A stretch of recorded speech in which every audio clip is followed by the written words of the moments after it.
العالمين والصلاة والسلام على أشرف الأنبياء والمرسلين وخاتم النبيين محمد وعلى آله وصحبه ومن تبعهم بإحسان ودعا بدعوتهم إلى يوم الدين. أما بعد فأعوذ بالله من الشيطان الرجيم. بسم الله الرحمن الرحيم. قال الله تبارك وتعالى إن عدة الشهور عند الله 12 شهرا في كتاب الله يوم خلق السماوات والأرض منها 4 حرم. وقال النبي صلى الله عليه وسلم خالف المشركين. وقال النبي صلى الله عليه وسلم من تشبه بقوم فهو منهم او كما قال علیہ الصلاۃ والسلام. میرے محترم بزرگوں، عزیز دوستوں، دینی اسلامی بھائیوں، اس کائنات کا ذرہ ذرہ اللہ کا مخلوق ہے. اس ذرے کو اللہ نے پیدا کیا ہے. اللہ اس کا مقصد بھی جانتے ہیں اور اس کا مقام بھی جانتے ہیں اور اس کی ضرورت بھی جانتے ہیں، اس کا نفع بھی جانتے ہیں، اس کا نقصان بھی جانتے ہیں. اللہ رب العالمین نے 7 زمینیں پیدا فرمائیں اور ان 7 زمینوں میں بیت اللہ کے لیے اللہ رب العالمین نے بیت اللہ خانہ کعبہ کی زمین کو منتخب فرمایا، بیت المقدس کی زمین کو منتخب فرمایا. اللہ رب العالمین نے نبی اکرم صلی اللہ علیہ وسلم کے روض اقدس کے لیے نبی کریم صلی اللہ علیہ وسلم کا جسم اطہر جہاں رکھا ہوا ہے وہاں اس جگہ کا انتخاب فرمایا. اللہ رب العالمین نے 7 آسمان پیدا فرمائے اور 7 آسمانوں میں سب سے اوپر والے آسمان کو اللہ نے عرش کے لیے منتخب فرمایا. اللہ رب العالمین نے پہاڑ بے شمار پیدا فرمائے لیکن اپنی تجلی کے لیے کوہ طور کو منتخب فرمایا. اللہ رب العالمین نے دن بنائے اور ان دنوں میں جمعے کے دن کو ایک خاص فضیلت عطا فرما دی. اللہ رب العالمین نے مہینے بنائے، ان مہینوں میں رمضان مبارک کے مہینے کو ایک خاص مقام عطا فرمایا. اسی طریقے سے اللہ رب العالمین نے 12 مہینے پیدا فرمائے. ان 12 مہینوں میں 4 مہینوں کو حرمت والا مہینہ قرار دیا. ان میں سے ایک مہینہ محرم کا ہے جس کا آغاز ہوا جاتا ہے. مسلمانوں کا جو قمری سال شروع ہوتا ہے وہ قمری سال محرم سے شروع ہوتا ہے. وَرَبُّكَ يَخْلُقُ مَا يَشَاءُ وَيَخْتَارُ. اللہ جس کو چاہتے ہیں پیدا فرماتے ہیں اور جس کو چاہتے ہیں منتخب فرما دیتے ہیں. اللہ رب العالمین نے اپنے پیغمبروں کو منتخب فرمایا. اس میں کسی کو کلیم اللہ بنایا، کسی کو خلیل اللہ بنایا، کسی کو اللہ رب العالمین نے روح اللہ بنایا اور کسی کو اللہ رب العالمین نے خاتم النبیین بنایا.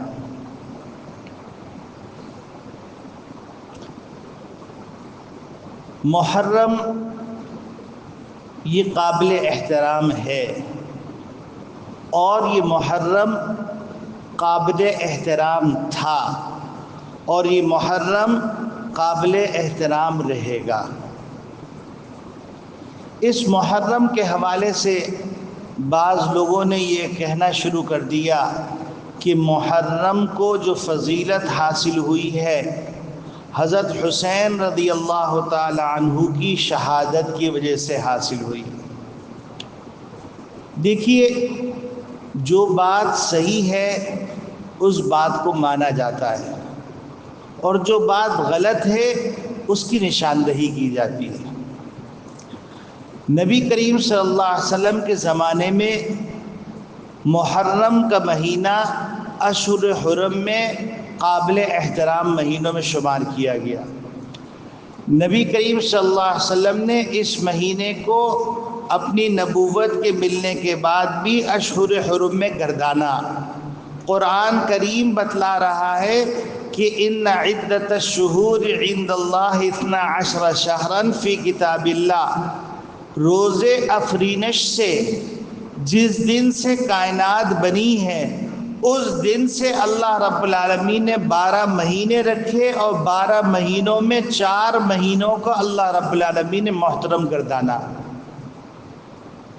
تو معلوم کیا ہوا، حضرت آدم علیہ السلام کے زمانہ بھی محترم تھا، حضرت شیش علیہ السلام کے زمانہ بھی محترم تھا، حضرت نوح علیہ السلام کے زمانہ بھی محترم تھا، حضرت شعیب علیہ السلام، حضرت موسیٰ علیہ السلام، حضرت عیسیٰ علیہ السلام، اور پھر حضور صلی اللہ علیہ وسلم خاتم النبیین رحمت للعالمین سرور کونین کے زمانے میں بھی قابل احترام تھے۔ اور نبی کریم صلی اللہ علیہ وسلم کے وصال کے 60 سال بعد حضرت امام حسین رضی اللہ تعالی عنہ کی شہادت کا واقعہ پیش آیا۔ تو آپ سوچئے کہ اللہ رب العالمین فرما رہے ہیں کہ یہ روز افرینش سے ہی قابل احترام ہے، اور نبی کریم صلی اللہ علیہ وسلم اس کو قابل احترام گردان رہے ہیں، فرما رہے ہیں۔ تو آپ صلی اللہ علیہ وسلم کے وصال کے 60 سال بعد ایک شہادت ہوئی، یقیناً عظیم الشان شہادت ہے، یقیناً اسلامی تاریخ کا انتہائی دردناک اور المناک باب ہے، لیکن اس کی بنیاد کے اوپر یہ کہا جائے کہ محرم اس لیے قابل محترم ہے کہ اس میں حضرت حسین رضی اللہ تعالیٰ عنہ کی شہادت ہے، تو یہ واقعے کے خلاف بات ہے۔ حضرت حسین رضی اللہ تعالیٰ عنہ کی شہادت ان دنوں کے اندر ہوئی، عاشورہ کے اندر ہوئی، تو یہ ان کی شہادت کو روشن باب کے طور پر، فضیلت کے طور پر، ان کی عظمت کے طور پہ تو کہا جا سکتا ہے، لیکن یہ نہیں کہا جا سکتا کہ ان کی شہادت کی وجہ سے یہ مہینہ محترم ہوا۔ جیسے ایک آدمی عبادت کر رہا ہے مسجد کے اندر، اور وہی عبادت حرم میں جا کے کرتا ہے تو اس کا مقام بلند ہو جاتا ہے۔ تو اسی طریقے سے حضرت حسین رضی اللہ تعالیٰ کی شہادت عظیم الشان شہادت ہے، اور وہ عاشورہ کے اندر ہو گئی تو اس کی عظمت اور بڑھ گئی۔ یہ تو ایک بات ہے۔ اب ان محرم کے مہینے میں عاشورے کو مقام جو حاصل ہے، اس کی لاجک کیا ہے؟ کسی نے کہا کہ حضرت آدم علیہ السلام کو خلافت سے سرفراز کر کے دنیا میں جو بھیجا گیا وہ عاشورہ کے دن تھا۔ کسی نے کہا کہ طوفان نوح کے بعد جو کشتی جدی پہاڑ پر رکی جا کر وہ عاشورہ کا دن تھا۔ کسی نے کہا کہ حضرت ابراہیم علیہ السلام کو آتش نمرود میں ڈالا گیا، وہ آتش نمرود گل گلزار بن گئی حضرت ابراہیم علیہ السلام کے لیے، تو وہ عاشورہ کا دن تھا۔ لیکن صحیح بات جو معلوم ہوتی ہے وہ بات یہ معلوم ہوتی ہے کہ حضرت موسیٰ علیہ السلام اپنی قوم بنی اسرائیل کو لے کر جب دریا کے پار ہو گئے، اور فرعونی لشکر جب اس دریا کے اندر اترا ہے اور یہ سمجھ کے اترا ہے کہ یہ خشکی ہے، جب درمیان میں پہنچا تو اس دشمن جو عدو اللہ بھی تھا اور عدو مخلوق بھی تھا، اس دشمن کو اللہ رب العالمین نے غرقاب کیا۔ اس دن جس دن غرقاب کیا وہ عاشورہ کا دن تھا۔ یہ روایت سے صحیح سند کے ساتھ ثابت ہے۔ اب عاشورہ کی فضیلت، بعض لوگوں نے یہ کہا کہ اس کی فضیلت کی وجہ یہ ہے کہ قیامت کا دن عاشورہ کے دن ہوگا، اور قیامت جمعے کے دن واقع ہوگی، اس لیے عاشورے کو یہ مقام حاصل ہے۔ بہرحال نبی کریم صلی اللہ علیہ وسلم نے اس مہینے کے اندر روزہ رکھا ہے، اور روزہ رکھنا نبی کریم صلی اللہ علیہ وسلم کا رمضان مبارک کے مہینے سے پہلے مسلمانوں پر عاشورے کا روزہ فرض تھا۔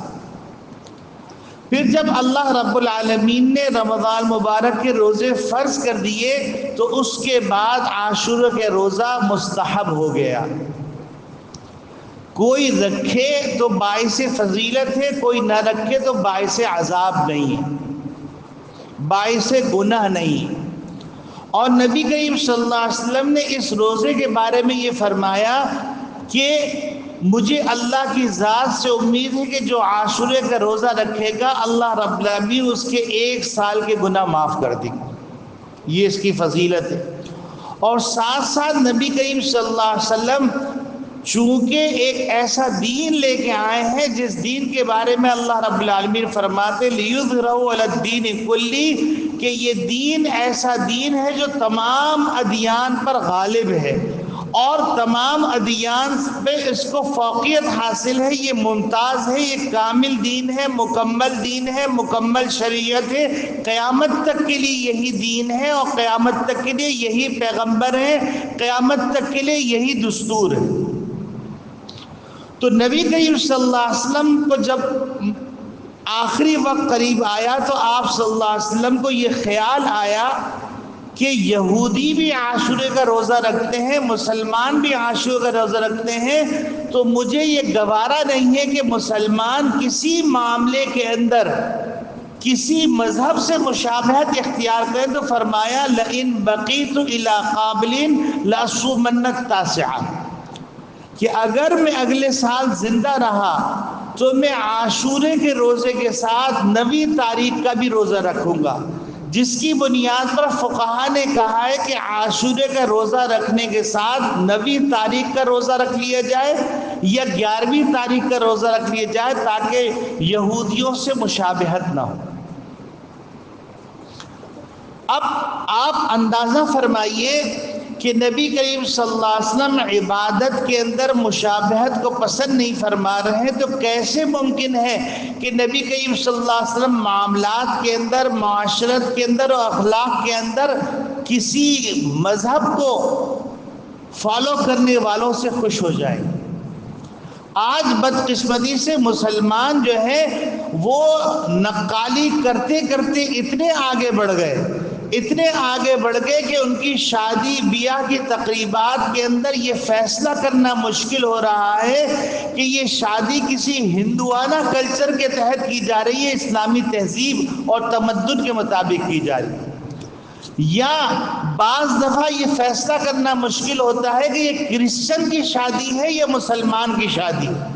اسی طریقے سے میکسی پہنائی جاتی ہے، اسی طریقے سے دولہا دلہن انٹری دیتے ہیں، اسی طریقے سے لائٹیں بند کر دی جاتی ہیں اور ایک لائٹ کو فوکس کیا جاتا ہے دولہا دلہن کے اوپر، اور وہ میکسی اتنی لمبی ہوتی ہے کہ اس کو پیچھے سے کوئی پکڑ کے لے کے چل رہا ہوتا ہے، اور انداز بالکل وہی ہوتا ہے جیسے کرسچن لڑکی کی شادی کا انداز ہوتا ہے۔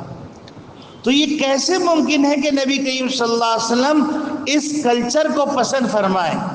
یہ کیسے ممکن ہے کہ مسلمان لڑکیاں مختصر لباس پہنیں؟ یہ کیسے ممکن ہے کہ مسلمان بچیاں اپنے بال نامحرموں کے سامنے کھلا رکھیں؟ یہ کیسے ممکن ہے کہ نبی کریم صلی اللہ علیہ وسلم گوارا کریں کہ مسلمان بچیاں اتنے چست لباس پہنے کہ اس کے اندر انسان کے جو پرسنل پارٹس ہیں وہ نظر آنے لگے، نمایاں ہونے لگے اور فیگر ظاہر ہونے لگے؟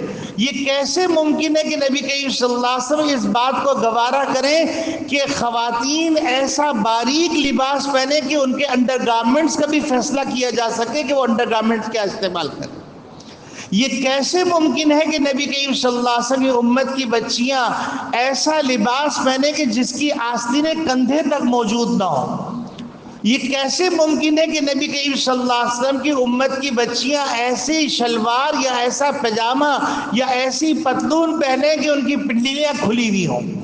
یہ کیسے ممکن ہے کہ نبی کریم صلی اللہ علیہ وسلم اس بات کو گوارا کریں کہ پھٹی ہوئی جینس کی پینٹ فیشن کے تحت پہنی جائے اور اس میں سطر نظر آیا، سطر نمایاں ہو؟ یہ کیسے ممکن ہے کہ نبی کریم صلی اللہ علیہ وسلم اس بات کو گوارا کریں کہ پتلون کی اتنی عرض رکھا جائے کہ جب رکوع سجدے میں جائے تو سطر کھل جائے؟ یہ تمام باتیں لمحہ فکریہ ہیں، اور تمام باتیں اس حدیث کے تحت بیان کی جا رہی ہیں کہ نبی کریم صلی اللہ علیہ وسلم فرماتے ہیں خالف المشرکین، مشرکین کی ہر چیز کے اندر مخالفت کرو۔ کیسے ممکن ہے کہ مسلمان ایسی مونچھیں رکھیں کہ جن مونچھوں کو نبی کریم صلی اللہ علیہ وسلم مجوسیوں کی مونچھیں قرار دیا، ایسی مونچھیں رکھیں جن مونچھوں کے نتیجے کے ان کے ہونٹ چھپ جائیں، ان مونچھوں کے نتیجے کے اندر چائے پی جائے، پانی پی جائے تو مونچھوں کے بال پانی کے اندر ڈوب رہے ہوں۔ یہ کیسے ممکن ہے کہ مسلمان الٹے ہاتھ سے کھانا کھائیں؟ اور نبی کریم صلی اللہ علیہ وسلم فرماتے ہیں کان رسول اللہ صلی اللہ علیہ وسلم یعجبہ التیامن حتی فی تنعلہ و ترجلہ، نبی کریم صلی اللہ علیہ وسلم کو تو یہ بات پسند ہے کہ انسان کنگھی کرے تو سیدھی طرف سے کرے، چپل پہنے تو سیدھے پاؤں سے پہنے، اور مسلمان کو ہر چیز وہ سکھلائی جا رہی ہے، اور خصوصاً جب سے مشنریز اسکول وجود میں آئے ہیں تو پوری نسل خاموشی سے یہودیوں کی گود میں اور مجوسیوں کی گود میں جا رہی ہے۔ اور کیسے ممکن ہے کہ مسلمان عبادت کے اندر نبی کی عبادت کی بجائے دوسرے طریقوں کی عبادت کریں، جیسے مثال کے طور پر اپنے مندر کے اندر جا کر دعا کر لیں یا ہندوؤں کے مندر میں جا کے منتیں مانگیں؟ یہ ہو رہا ہے۔ مزاروں پہ جا کر جس طریقے سے مندر میں جا کے ہنومان سے اور بتوں سے مانگا جاتا ہے، اسی طریقے سے آج مزاروں پہ جا کر صاحب مزار سے مانگا جاتا ہے۔ ہم مزار کے مخالفت نہیں کرتے، بزرگوں کے مزار پہ جانا چاہیے، ہم اس کی نفی نہیں کرتے، لیکن وہاں پر جا کر آپ ایصال ثواب کریں، وہاں پر جا کے آپ قرآن پڑھیں۔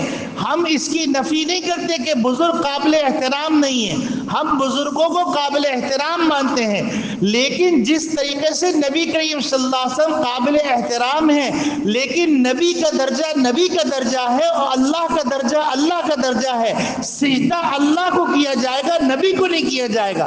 تو یہ کیسے ممکن ہے کہ نبی کے پیروکار اولیاء اللہ ان کی قبر کو سجدہ کیا جائے؟ یہ لمحہ فکریہ ہے۔ یہ محرم کے ذیل کے اندر یہ پیغام ہے، کیونکہ محرم کے اندر بہت سے ایسے رسم و رواج جو کہ قطعاً اسلامی نہیں ہے، اس کے اوپر باقاعدہ فنڈ ریزنگ کی جاتی ہے، فنڈ دیا جاتا ہے، اور ان تمام چیزوں کو جو کسی کا کلچر ہے جس کا اسلام سے کوئی تعلق نہیں ہے، جس کا بانی حسن بن سبا یہودی ہے اور جس نے اس کلچر کو ڈیزائن کیا تھا، اس مذہب کو ڈیزائن کیا تھا، اس مذہب کی مجلسوں کے اندر شرکت کرنا، اس مذہب کی چیزوں کو اختیار کرنا اور ان کی ریڈیو کے اوپر جا کر منتیں ماننا، ان کی ریڈیو کے اوپر جا کر آپ جو ہے اپنے بچے کو رکھ کر اس بچے کے روشن مستقبل کی دعائیں کریں، یہ قطعاً اسلامی بات نہیں۔ یہ وہی بات ہے جو نبی کریم صلی اللہ علیہ وسلم فرمایا خالف المشرکین، مشرکین کی مخالفت کرو، اور نبی کریم صلی اللہ علیہ وسلم فرمایا من تشبہ بقوم فہو منہم، جو کسی قوم کی مشابہت اختیار کرے گا وہ انہی میں سے ہوگا۔ تو کیا ہم یہ گوارا کر سکتے ہیں کہ ہمارا انجام ابو جہل کے ساتھ ہو؟ اللہ نہ کرے ہمارا انجام ابو لہب کے ساتھ ہو، اللہ نہ کرے ہمارا انجام شداد اور حامان اور قارون اور فرعون کے ساتھ ہو۔ ہم ہرگز گوارا نہیں کر سکتے، حتیٰ کہ اگر کوئی آدمی کہہ دے کہ تم فرعونی ہو تو ہم اس کو مارنے کے لیے دوڑتے ہیں، لیکن اپنے کردار اور گفتار سے فرعون بن کے دکھاتے ہیں۔ یہ بہت بڑا لمحہ فکریہ ہے، اس پہ غور کرنا چاہیے۔ دوسری بات جو عرض کرنی ہے، جو ایک روایت کے اندر موجود ہے کہ جو عاشورے کا دن ہے، اس عاشورے کے دن میں اگر آپ نے اپنے گھر کے دسترخوان کو وسیع کیا، اپنے اہل و عیال کو اچھا کھانا کھلایا، تو ایک روایت سے معلوم ہوتا ہے کہ سارا سال اللہ رب العالمین رزق میں برکت عطا فرمائیں گے۔ اور مجربات اولیاء اللہ کے اندر یہ ثابت شدہ بات ہے، بارہا تجربہ کیا گیا ہے کہ دسترخوان کو عاشورے کے دن وسیع کیا گیا۔ اچھا، وسیع کرنے کا ہرگز مطلب یہ نہیں ہے کہ وسیع کرنے کا مطلب یہ کہ آپ خاص طور سے لنگر پکوائیں، آپ حلیم کا دیگچہ تیار کروائیں، آپ کھچڑے کا دیگچہ تیار کروائیں، یا آپ بریانی اور قورمہ اور پلاؤ اور زردہ تیار کروائیں، یہ مطلب نہیں۔ مطلب یہ ہے کہ آپ کے دسترخوان پہ مثلاً 1 سالن ہوتا، آپ 2 سالن کر دیجئے۔ آپ کے دسترخوان کے اوپر چاول نہیں ہوتے تھے تو آپ نے چاول شامل کر لیے، آپ نے شوربے کو بڑھا لیا، یہ بھی دسترخوان میں وسعت کی نشانی ہے۔ تو اگر کوئی آدمی چاہتا ہے کہ وہ اپنے دسترخوان میں وسعت کر کے اپنے سارا سال رزق میں برکت حاصل کرے، تو عاشورے کے دن ایک روایت سے یہ ثابت ہے اور اکابرین کے تجربے سے ثابت ہے کہ اللہ رب العالمین سارا سال اس کے رزق میں برکت عطا فرماتے۔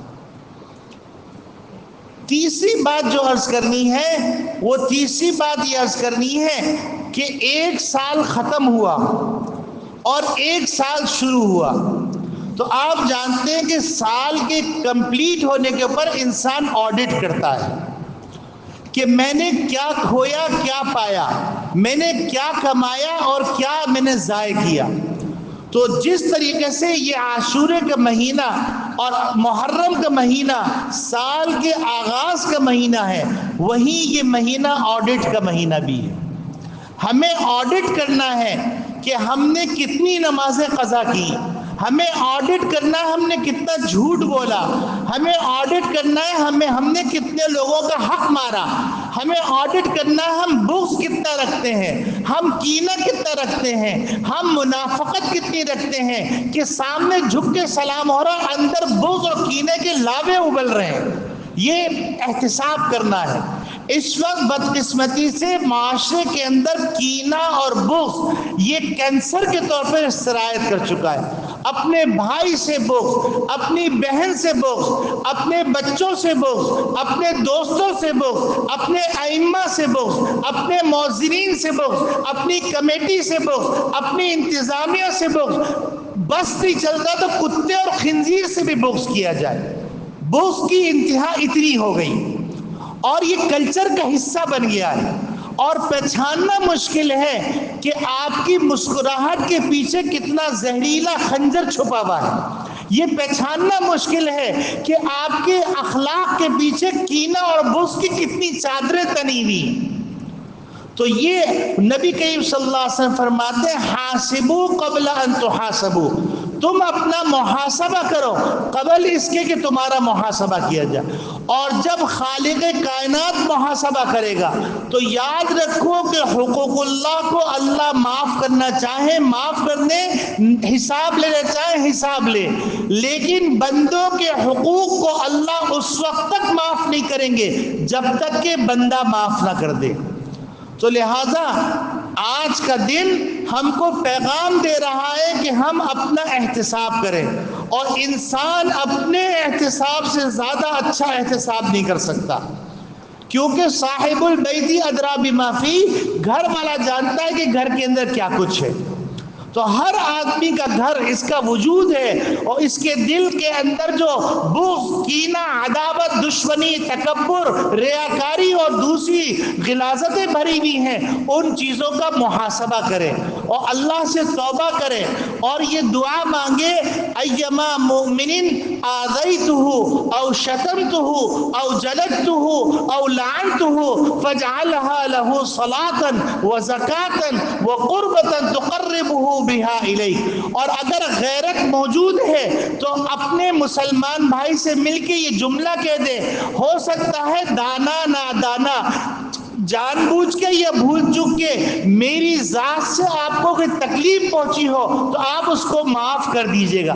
میں بحیثیت اس ممبر کے ایک ذمہ دار کی حیثیت سے میں آپ لوگوں سے بھی کہتا ہوں کہ اگر میری ذات سے آپ لوگوں کو تکلیف پہنچی ہے تو آپ مجھے معاف کر دیجئے، اور آپ لوگ بھی جہاں جہاں امکان موجود ہے کہ جہاں جہاں آپ کی ذات سے کسی کو تکلیف پہنچی ہے، آج اتنی جرت نہیں ہے کہ انسان کہہ سکے فلاں موقع پہ میں نے آپ کی غیبت کی تھی، فلاں وجہ سے میں آپ سے بغض رکھتا تھا، فلاں وجہ سے میں آپ سے کینہ کرتا تھا۔